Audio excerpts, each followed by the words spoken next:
Hay un derecho que muchas personas no lo ven, que está siendo vulnerado, que es el derecho a la comunicación. Nosotros estamos garantizando que los muchachos se puedan comunicar a través del aprendizaje de la lengua de señas, de saber que esa es su primera lengua.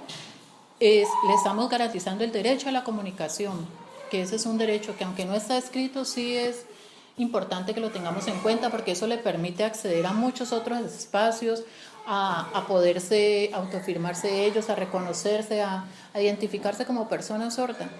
La inclusión educativa es uno de los movimientos más importantes en la actualidad en el ámbito educativo y supone una serie de demandas y de peticiones que se hacen desde diversas instancias sociales, incluyendo el Estado, que solicita que se incluyan en las aulas regulares a niños con diferentes características. Hay allí, digamos, algunos problemas generales que tienen que ver básicamente con el tema de la diversidad, con el tema de valorar la diferencia, con el tema en última instancia de la convivencia, y son problemas generales de la inclusión educativa, que incluyen a las minorías étnicas, a las diferencias sexuales, a las diversidades funcionales.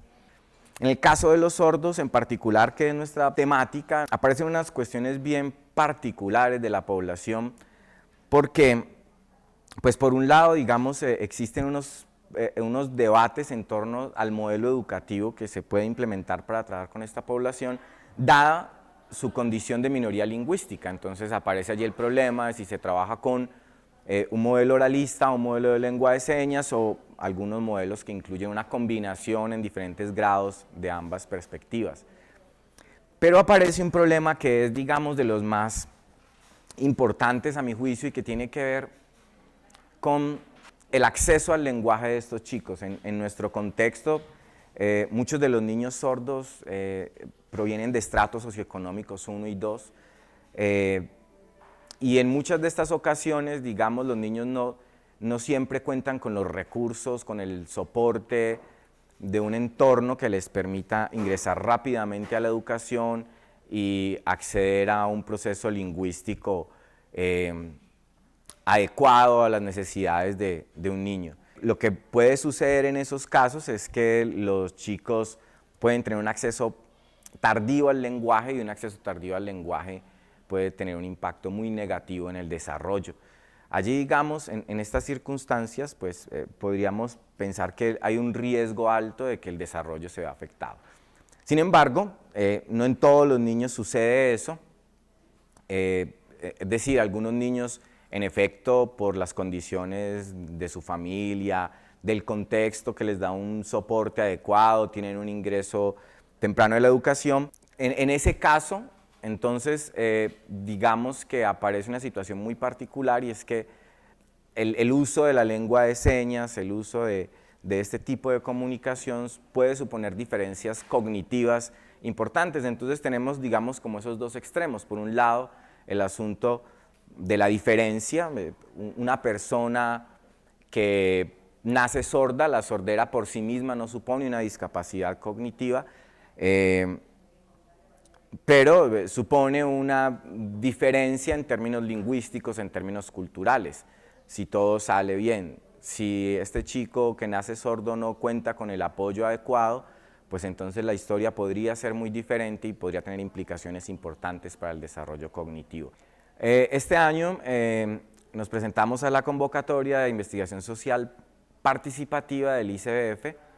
En esta convocatoria el objetivo es desarrollar proyectos de investigación que vayan en beneficio de las diversas poblaciones que atiende el Instituto Colombiano de Bienestar Familiar, y lo que nosotros hicimos fue presentar un proyecto basado en estos instrumentos de medición que habíamos desarrollado, particularmente el videojuego, y la intención ha sido acercarnos a la población, acercarnos a nuestros niños sordos aquí en Colombia y obtener una medida de primera mano con instrumentos desarrollados en nuestro país, validados en nuestro país y específicamente estandarizados con nuestra población, que nos permita acercarnos a lo que está sucediendo con el desarrollo cognitivo de estos chicos y que nos permita a partir de allí generar alternativas que puedan apoyar los procesos pedagógicos en el aula.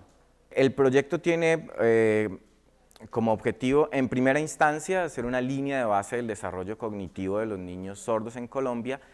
Esto conjugado con un análisis de las políticas públicas que hay acerca de la discapacidad en nuestro país y además con un proceso de transformación social que se ha llevado con algunas instituciones educativas aquí en Cali, digamos, y que busca afrontar ya de manera más decidida el asunto de la inclusión educativa en ciertos contextos a manera de piloto. La propuesta de transformación social tiene que ver con las pequeñas acciones que cambian la vida de las personas. Cuando hablamos de transformación social no me refiero a cambiar la legislación de nuestro país, el Congreso. Estamos hablando de las pequeñas acciones que cada uno de nosotros como ciudadanos podemos hacer para cambiar la vida de otras personas. Ese es el presupuesto de este proyecto. El componente de transformación social está articulado a una cátedra de psicología social en el programa de psicología de nuestra universidad. La idea inicialmente es que ellos puedan identificar una problemática social. En este caso, para nuestro proyecto de Visor ICBF, la propuesta era trabajar el tema de inclusión socioeducativa. Trabajamos con varias instituciones, algunas de ellas, Colegio Napolitano El Troncal, el Centro Educativo para Sordos María de Nuria Sacasas, la Ciudadela Educativa Nuevo Latir, los liceos del Batallón Pichincha, Instituto Técnico Industrial José María Carbonell. En cada una de esas instituciones se presentó la propuesta a los directivos, sean rectores o coordinadores, en algunos casos las psicólogas o psicólogos que estuvieran allí. El primer paso después de presentar el proyecto era que nos asignaran un grupo dentro de esa institución.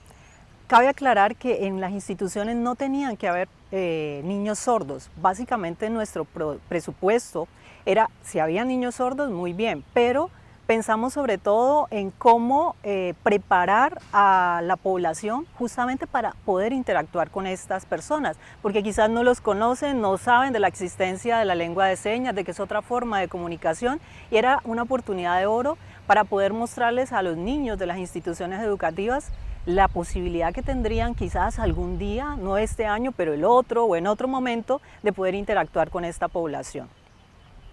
Algunos estudiantes se encontraron en una de las instituciones en un salón, un niño que utilizaba audífono para amplificar el sonido. Y la problemática que ellos encontraron era que los niños, compañeros, le quitaban el audífono, no comprendían para qué era ese aparato, entonces el niño y su familia optó pues por no volver a llevar el audífono. ¿Qué pasaba con eso? Que el niño se perdía de todo lo que estaba pasando en la institución, pero tenía que ver con el desconocimiento de los niños de para qué servía ese aparato, que pensaban que era un juego simplemente o que él quién sabe por qué se le había ocurrido utilizar esa diadema en su cabeza. Entonces, se identifica cuál es la razón de lo que está generando esa problemática. Luego viene entonces el plan de acción, que es el conjunto de actividades que se generan para movilizar a los participantes frente a esa situación que se ha encontrado. En este caso que les comentaba, si el problema es de desinformación, de no saber qué es lo que involucra el aparato y por qué el niño lo necesita, pues la primera opción es empezar a transmitirles información sobre eso. Mira, existe esta diadema, cumple esta función, sirve para esto, no le puedes hacer esto porque es además un aparato carísimo, es importante hacer un buen uso de él. Si tu compañerito no lo usa, pues entonces se va a perder de todo lo que está pasando en la clase.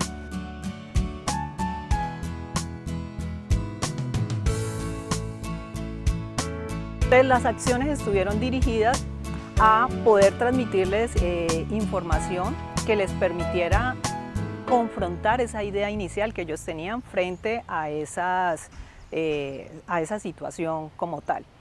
Por otro lado, a nivel de práctica, o sea, si yo estaba acostumbrado a hacer las cosas, a relacionarme con esta persona llevándole todo o agrediéndolo, pues la idea es cambiar un poco eso con nuevas prácticas. Y esas prácticas, ¿cuáles podrían ser? Si retomamos el ejemplo que les decía hace un rato de los niños sordos y oyentes en una misma institución educativa. Uno de los elementos que aparece allí es que la barrera comunicacional impide el asunto, o sea, yo no me relaciono con él porque es que como él habla en lengua de señas y yo no entiendo, yo mejor no me meto allí. Y del otro lado la misma historia. Entonces, cuando uno no conoce de esta situación y lo ve desde fuera, dice, eso no es nada.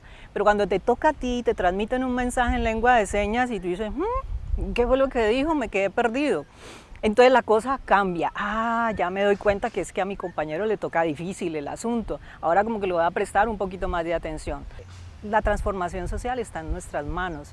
En el acto que cada uno de nosotros hace, en lo que le comparte al otro que está a su lado, en la posibilidad que le da de ser, de no dejarlo en un lugar de desvaloración.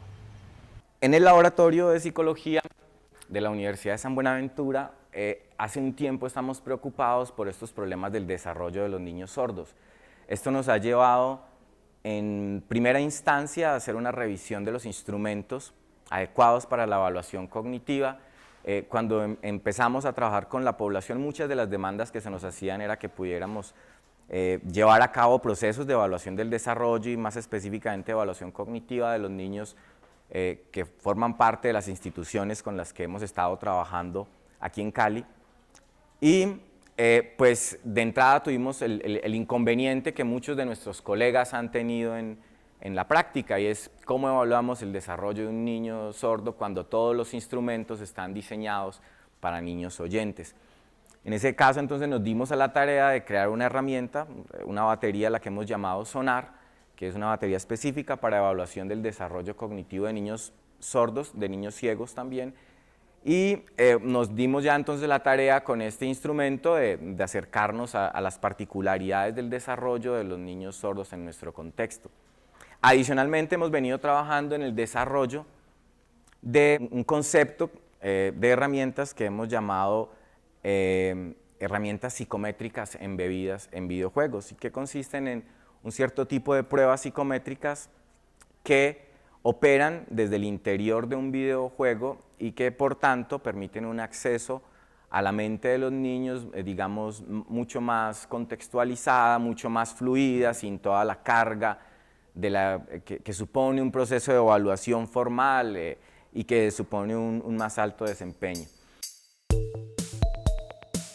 Visor es un videojuego de estrategia de aventura desarrollado por el Laboratorio de Psicología con el apoyo de la Facultad de Ingeniería, programa de multimedia. Parte con el interrogante o con la premisa de generar una evaluación cognitiva de una manera diferente, que involucre una evaluación cognitiva más ecológica, que involucre herramientas de la modernidad como las TICs y por supuesto que involucre los procesos cognitivos. Visor tiene dos objetivos.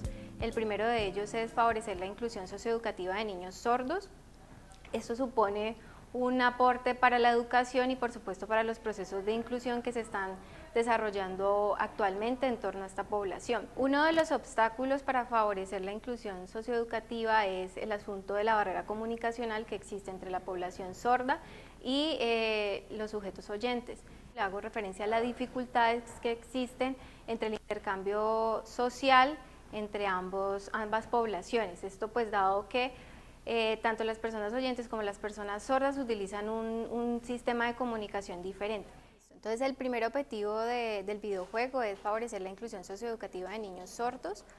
Para lograr esto, lo que hemos hecho es que dentro del videojuego aparecen unas consignas que se convierten como en las misiones o en las tareas que el niño debe realizar, y estas consignas están presentadas en lenguaje de señas, pero también en español escrito. ¿Qué es lo que se espera? Que los niños sordos conozcan o se acerquen a la lectoescritura y los niños oyentes conozcan algunas palabras en el lenguaje de señas. El segundo objetivo es que sirva como una herramienta para la evaluación cognitiva.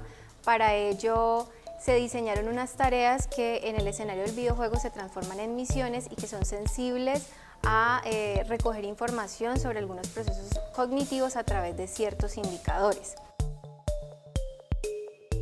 En otro tiempo, en el tiempo pasado, hay un chamán que está preocupado por el devenir o por el porvenir de la humanidad, dado que los zombies se están multiplicando en todo el mundo. Preocupado, envía al futuro, que es el tiempo en el que vive Zairi, un artilugio que envía un mensaje pidiendo ayuda para que un fuerte guerrero venga a enfrentar a los zombies.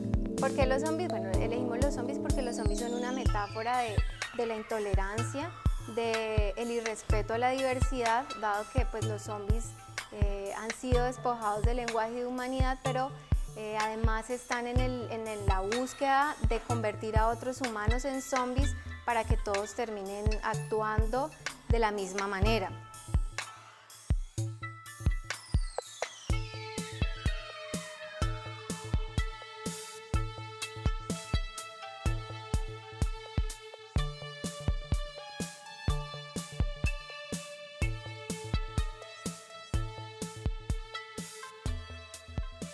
Y nosotros pues nos hemos encargado de toda la parte del montaje, de cómo es el desarrollo del videojuego como tal.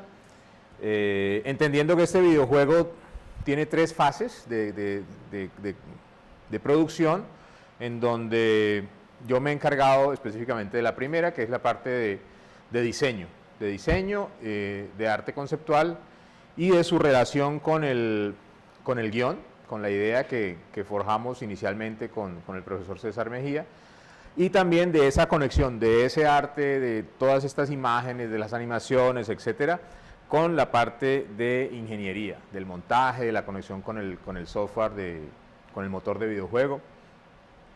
Y bueno, pues ha sido una experiencia muy interesante el hecho de tener la posibilidad de crear desde los storyboards, los personajes, las animaciones, lo que nosotros le llamamos sprites, que son los elementos que interactúan en la pantalla, y son los que ganan puntos y esto y lo otro. Pues el desarrollo de los entornos es muy importante también.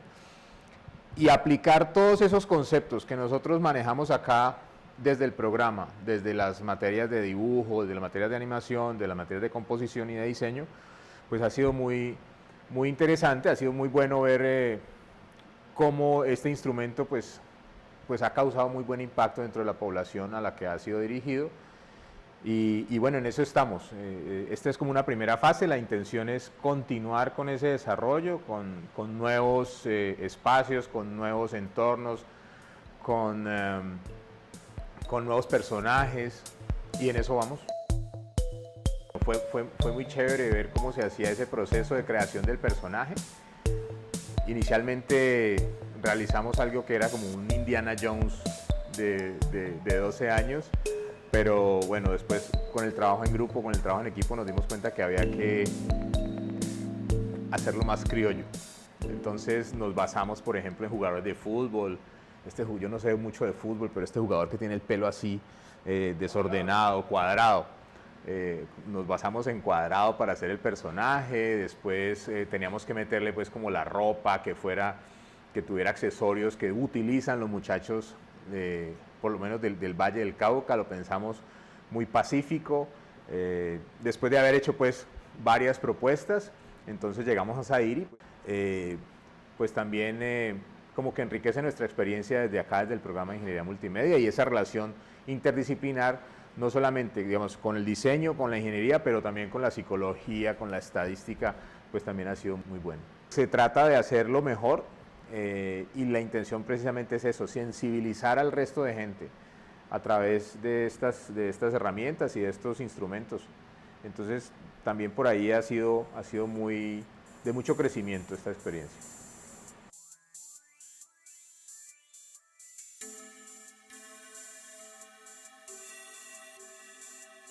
Digamos, una de las dificultades que tuvimos durante el proceso de evaluación y de pruebas del videojuego era que los sitios donde se realizaron la aplicación de la prueba pues no eran sitios adecuados, digamos, desde la parte informática, sino que tuvimos que recurrir a conexiones inalámbricas, a tener que llevar computadores portátiles, y esto implicó pues que en el proceso esto se pudiera hacer. Hubo dificultades en las que con el grupo de desarrollo del videojuego y el grupo que desarrollamos, digamos, todo el proceso de la base de datos, tener que compenetrarnos alrededor de esos procesos y tener que recurrir, digamos, a procesos in situ donde había que probar que sí había comunicaciones, que no había comunicaciones, y tener que hacer, digamos, diferentes ajustes al videojuego como tal. Esto implicó, digamos, no solamente para el grupo de desarrollo y para el grupo, digamos, que manejábamos la base de datos, tener que hablar mucho con las personas que tuvieron que, digamos, aplicar las pruebas, y era el grupo de psicología, y finalmente el grupo de psicología fueron los que resolvieron ese problema, y pienso que fue una de las actividades que enriqueció el proceso. Siempre la experiencia de interdisciplinar, digamos, de trabajar entre varios grupos de diferentes conocimientos es enriquecedor. No solamente porque el grupo de psicología piensa en sus procesos, no solamente de la información que van a medir, sino también de cómo el comportamiento de las personas que van a hacer el videojuego, pues que van a utilizar el videojuego, tienen que interactuar con ese proceso.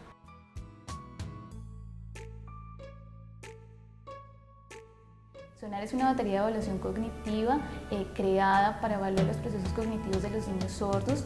Es la primera batería de evaluación cognitiva creada en Colombia y creemos que en Latinoamérica. Esta herramienta ha sido diseñada de manera cooperativa entre el Laboratorio de Psicología de la Universidad San Buenaventura y el Instituto para Niños Ciegos y Sordos del Valle. Sonar es una herramienta que ha sido diseñada y pensada en las singularidades de esta población. Trabajamos con niños usuarios de lengua de señas y bajo el modelo oralista, desde primero de primaria hasta quinto, el cual evalúa distintos procesos cognitivos. Para el proceso de creación del instrumento contamos con el apoyo de distintas instituciones, de manera particular para la elaboración de consignas. Trabajamos de manera conjunta con uno de los profesores de Azorval, con el cual hacíamos revisiones constantes de las consignas, procurando siempre la comprensión de los niños, dado que estamos evaluando los procesos cognitivos. Nos parece fundamental que los niños pudiesen comprender en qué consistía la tarea. Durante todo el proceso fue necesario hacer un proceso de capacitación donde todas nuestras aplicadoras tuviesen un entrenamiento en lengua de señas para que contaran con una interacción fluida dentro del proceso de evaluación y asimismo poder hacer una adecuada calificación y puntuación de la herramienta. Participo en el proyecto en el apartado metodológico. Un poco ayudé a construir los grupos y a diseñar la muestra que se obtuvo finalmente. Todo con la intención de generar grupos que permitieran comparaciones entre los grupos en función de su sistema de comunicación. Por eso se formaron grupos de niños sordos que utilizan lenguaje oral, niños sordos que utilizan la lengua de señas y algún sistema bilingüe como el lenguaje escrito o el lenguaje oral, y niños oyentes de los primeros grados escolares. El propósito de que fueran de los primeros grados escolares era sobre todo poder establecer comparaciones entre niños que tuvieran características similares, en este caso de edad. Una de las ventajas del estudio es sobre todo que en estudios previos se ha trabajado mucho las habilidades escolares, la comparación entre habilidades escolares de niños sordos y niños oyentes. Este estudio, a pesar de que tiene algún componente escolar, su fortaleza tanto en el videojuego como en la prueba, en Visor y en Sonar, es que las habilidades que se están midiendo no son tanto habilidades escolares, sino que son procesos cognitivos básicos como la atención o la memoria. Los niños sordos en los estudios previos se consideran como un grupo homogéneo, cuando en realidad los niños sordos no constituyen una población única. Por ejemplo, la ventaja un poco en este estudio es que hay un grupo de niños sordos que no utilizan como lengua principal la lengua de señas, sino que son oralizados. Tenemos otro grupo que es niños sordos que utilizan la lengua de señas, pero hacen énfasis en la lengua oral, y otros niños sordos que utilizan la lengua de señas y el español escrito. Y eso le da una riqueza al estudio que probablemente lo destaca respecto a otros estudios que no hacen esa precisión.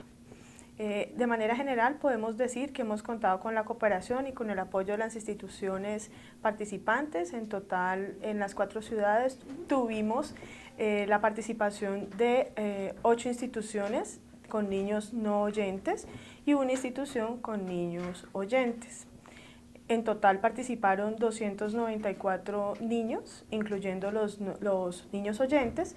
Las instituciones nos facilitaron también información sociodemográfica de los padres y de las familias de los niños, lo cual también posibilitó el reconocimiento de otros elementos que están asociados al proceso educativo, como por ejemplo el hecho de que los padres tengan o no, o manejen o no lengua de señas colombiana, que sean oyentes o que no sean oyentes. Analizamos varios documentos de política pública, a nivel nacional un lineamiento de política pública, los documentos de procesos de atención que tiene el ICBF para población no oyente, las políticas públicas de las 4 ciudades y los proyectos educativos institucionales.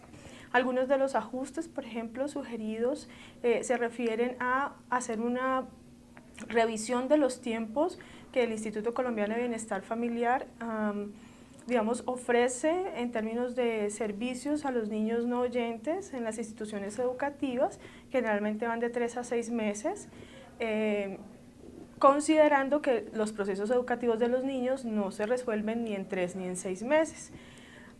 Otras observaciones están relacionadas, por ejemplo, con el hecho de que las políticas públicas aluden de manera sistemática al concepto de enfoque diferencial.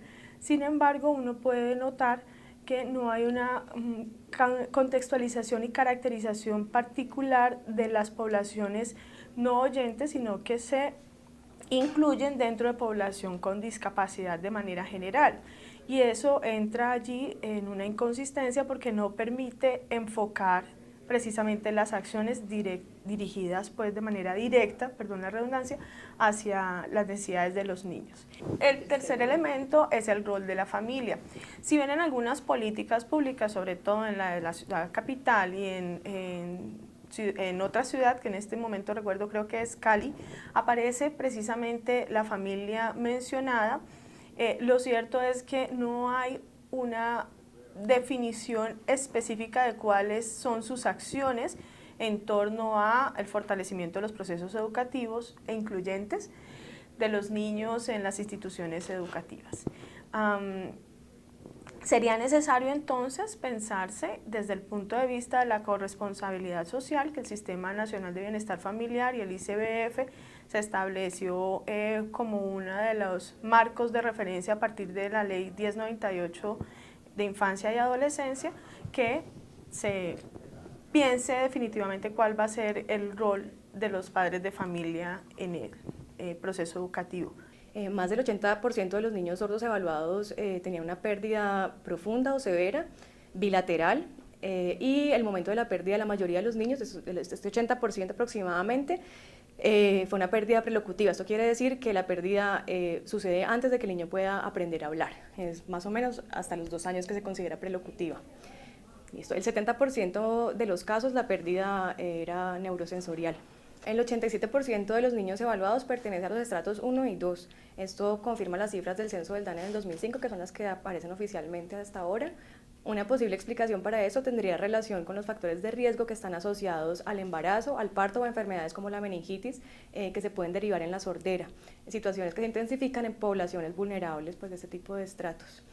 Las edades de los niños evaluados oscilan entre los 5 y los 23 años. En los modelos educativos que encontramos, pues la mayoría de niños sordos está incluido en un modelo educativo bilingüe. Este modelo se acogió desde el 2000 por una resolución del Ministerio de Educación que establece que el modelo pedagógico debe ser el bilingüe. Sin embargo, sobre este asunto del bilingüismo tampoco es muy claro qué significa ser bilingüe, o sea, hasta dónde, cuántas horas de español implican esto. Lo que sí es importante es que cuando hablamos de bilingüismo, prima sobre todo la lengua de señas. Lo que se busca es que el niño pueda acceder a su sistema de comunicación, que es natural para él. Sin embargo, dado que no todos los niños sordos son iguales, podría haber variaciones en el nivel de bilingüismo. Entonces, si hay niños que tienen algunos restos auditivos, podrían acceder al español o a un nivel más grande de español, pero apoyarse por la lengua de señas. Y esto es un punto muy importante para esta investigación.